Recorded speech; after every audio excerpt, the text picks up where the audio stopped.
Stop checking your phone. Seriously, put it down. That sinking feeling in your chest, that tightness when you see the notification screen is empty, we need to talk about that. Because right now, you are stuck in the waiting room.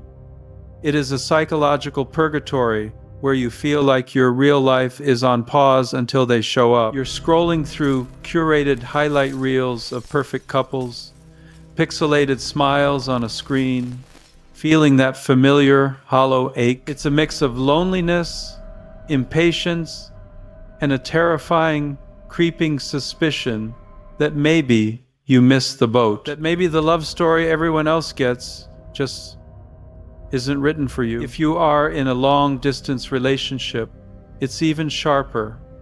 It's the goodnight text, when your body is screaming for a goodnight kiss. It's the silence in the room after the FaceTime call ends. The distance isn't just miles. It feels like a physical weight on your lungs. But here is the hard truth that nobody wants to tell you. Waiting is not a strategy. Waiting is a trap. You have been told to trust the universe, that if it's meant to be, it will be.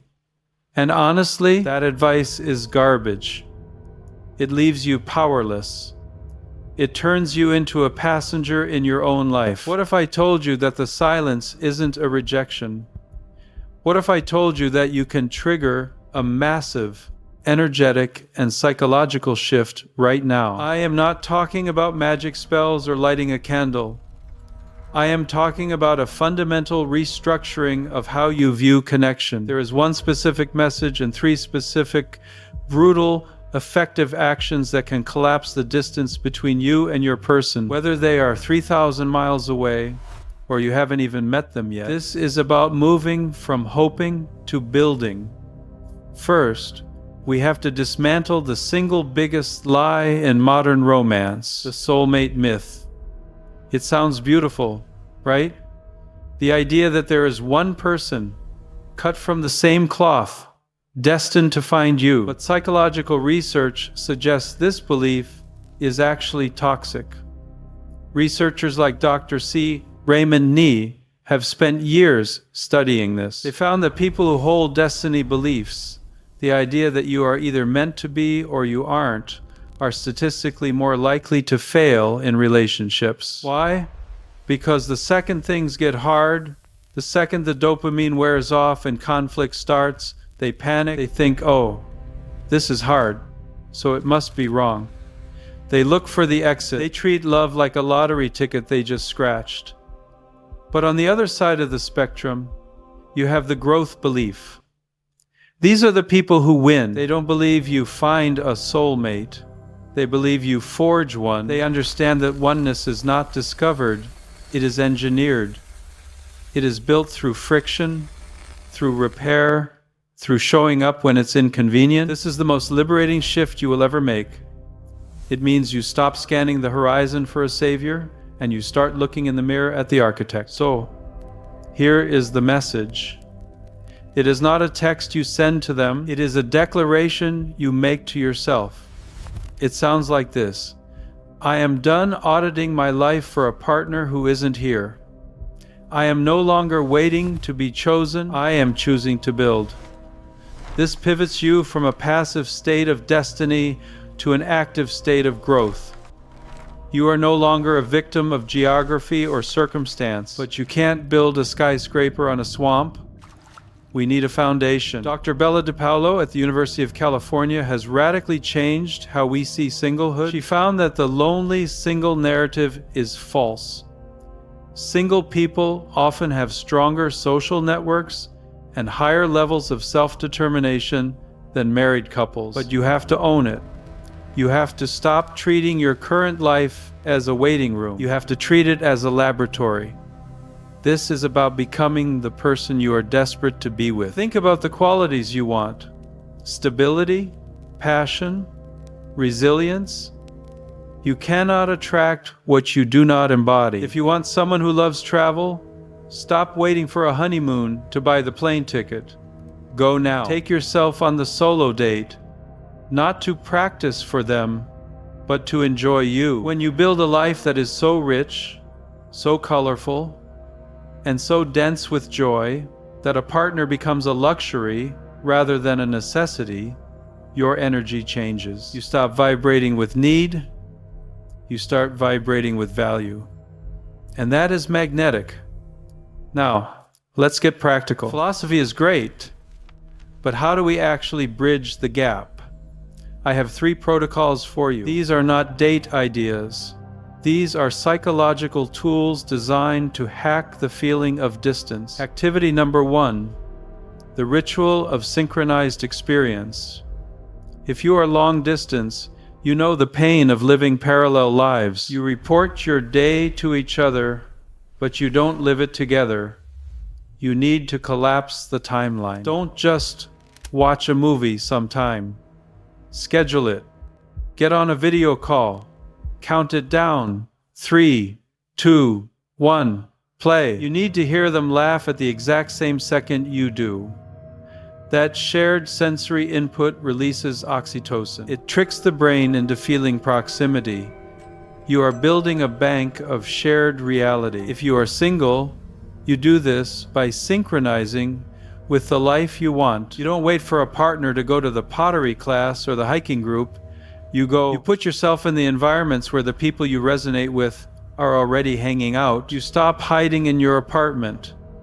Activity number 2, the practice of parallel wellness. There is something incredibly bonding about sweating together.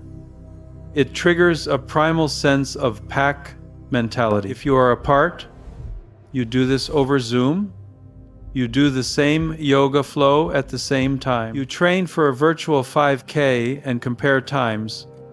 You cook the same recipe on a Tuesday night. You are sending a signal that says, we are growing in the same direction. You become teammates, not just observers of each other's lives. And if you are single, this is your Rocky montage moment.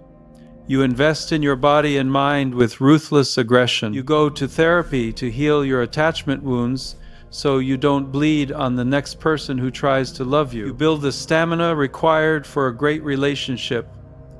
Activity number 3, the art of future journaling. This is not Dear Diary, and it's not spiritual bypassing or manifesting a specific face. This is neural architecture. I want you to sit down for 20 minutes. Open a notebook, and I want you to write about your relationship in the present tense. But here's the catch. Do not describe their height or their eye color. Describe the dynamic. Right. On a typical Tuesday, we are laughing while we do the dishes. Right. When we fight fair. We listen, we don't attack. Right. I feel safe. I feel seen. By writing this down, you are reticular activating system, the part of your brain that filters information to recognize these green flags when they appear. You are training your nervous system to recognize safety. Most of us are so used to chaos we don't even know what healthy feels like. This exercise forces you to define it. This is the work. It's unglamorous. It's hard. It requires you to stop looking at the phone and start looking at your life. But before you go, I have a way for you to go even deeper. If you want to master these dynamics, check out the Relationship Architect workshop in the description. It's the blueprint for this exact process. Finally, we have to talk about the hardest part. The surrender. This is where most people fail. They do the work, but they do it with a clenched jaw, checking their watch every 5 minutes, asking, is it working? Are they here yet? That anxiety is a repellent. Surrender doesn't mean giving up. It means releasing the timeline. It means accepting that you cannot control when the intersection happens, but you can control the quality of the vehicle you are driving. If you are long distance, stop obsessing over the reunion date and start obsessing over the connection you have today. Use partner reflective functioning. Try to see the world through their eyes. even from miles away. Give them the benefit of the doubt. You are not waiting. You are building. You are the architect. The message isn't a whisper to the universe. It is a command to yourself. My life begins now. My love story begins now. And I am building a home so magnificent that when love finally knocks, it will want to stay forever. Your journey has already started. If this hit a nerve, if you felt that shift, click subscribe. Turn on the notification bell because we are going to go deeper into the psychology of connection in the next video. And I want to know right now, comment below. Which of the 3 activities are you starting this week? Synchronized experience, parallel wellness, or future journaling? Commit to it in the comments. I'll see you there.